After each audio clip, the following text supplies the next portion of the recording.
Jésus-Christ vous environne. Tous ceux qui me verront, tous ceux qui m'éteindront, je les remets entre les mains du divin Sauveur. Amen. Amen. Je veux partager avec vous une méditation que le Seigneur m'a fait faire. Amen. Et le titre de cette méditation, c'est l'amour de Dieu pour l'homme. Amen. L'amour de Dieu pour l'homme. L'Éternel Dieu crée l'homme à son image et à sa ressemblance. Ce que nous trouvons en Genèse 1, verset 26a.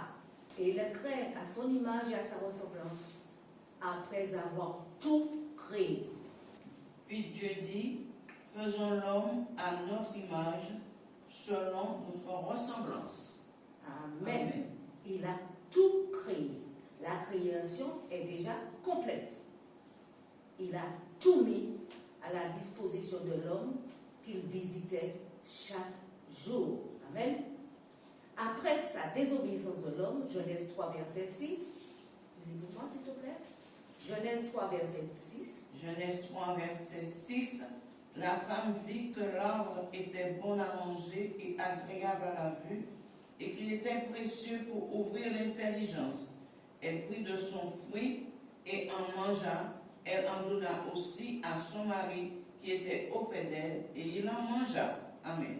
Nous qui connaissons la parole, nous savons que Dieu avait ordonné à l'homme de ne pas toucher à cet arbre. Et pourtant, il a désobéi. Mais par amour, Dieu couvrit sa création. Genèse 3, verset 21a. L'Éternel Dieu fit à Adam et à sa femme des habits de peau. Amen. C'est déjà un symbole. Cet habit de peau est déjà un symbole. Je ne vais pas m'étendre là-dessus. Mais celui qui aime châtie. Genèse 3, versets 14 à 19. L'Éternel Dieu dit au serpent, puisque tu as fait cela, tu seras maudit d'entre le bétail et entre les animaux des champs. Tu marcheras sur ton ventre et tu mangeras de la poussière tous les jours de ta vie. Je mettrai inimitié entre toi et la femme, entre ta postérité et sa postérité. Celle-ci t'écrasera la tête et tu lui blesseras le talon. Il dit à la femme, j'augmenterai la souffrance de tes grossesses. Tu enfanteras avec douleur et tes désirs se porteront vers ton mari, mais il dominera sur toi. Il dit à l'homme, puisque tu as écouté la voix de ta femme et que tu as mangé de l'arbre au sujet duquel je t'avais donné cet ordre, tu n'en mangeras point, le sol sera maudit à cause de toi. C'est à force de peine que tu en tireras ta nourriture tous les jours de ta vie. Il te produira des épines et des ronces, et tu mangeras de l'herbe des champs. C'est à la sueur de ton visage que tu mangeras du pain jusqu'à ce que tu retournes dans la terre où tu as été pris, car tu es poussière et tu retourneras dans la poussière. Amen. Alors, le châtiment, d'abord pour le serpent, ensuite pour la femme et ensuite pour l'homme. Par amour, il y a un projet de rédemption. Genèse 3, verset 15, que nous allons relire. Genèse 3, verset 15.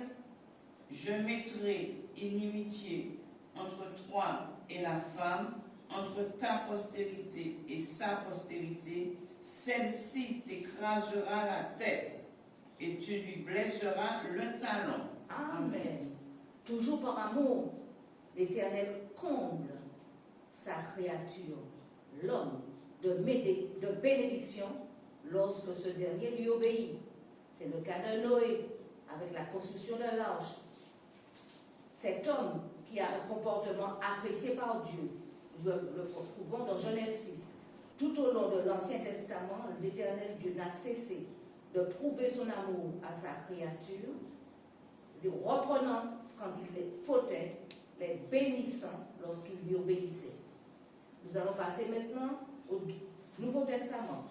Bien des versets nous prouvent l'amour de Dieu.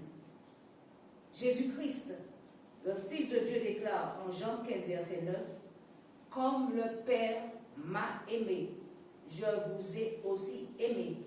Demeurez dans mon amour. Je reprends ce verset qui est vraiment très important. Jean 15, verset 9. Comme le Père m'a aimé, je vous ai aussi aimé. Demeurez dans mon amour. Ce Dieu, plein de miséricorde, nous donne une ligne de conduite. Lisons Tite 3, 4 à 6. Mais lorsque la bonté de Dieu, notre Sauveur, et son amour pour les hommes ont été manifestés, il nous a sauvés, non à cause des œuvres de justice que nous aurions faites, mais selon sa miséricorde et par le bain de la régénération et le renouvellement du Saint-Esprit qu'il a répandu sur nous avec abondance par Jésus-Christ notre Sauveur. L'amour de Christ nous presse. Prenons 2 Corinthiens 5, 14 et 15.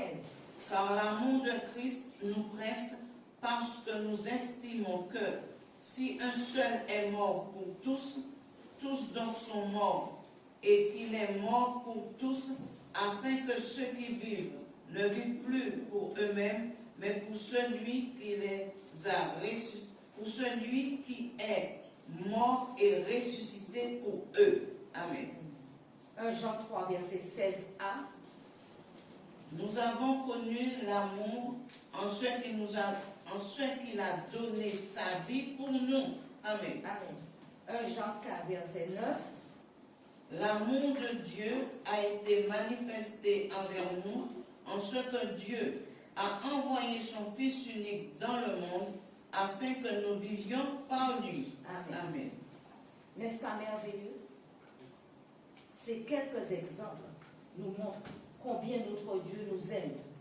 Son sacrifice sur la croix qui nous donne accès à la vie éternelle nous le prouve. Amen. Soyez tous bénis. Amen.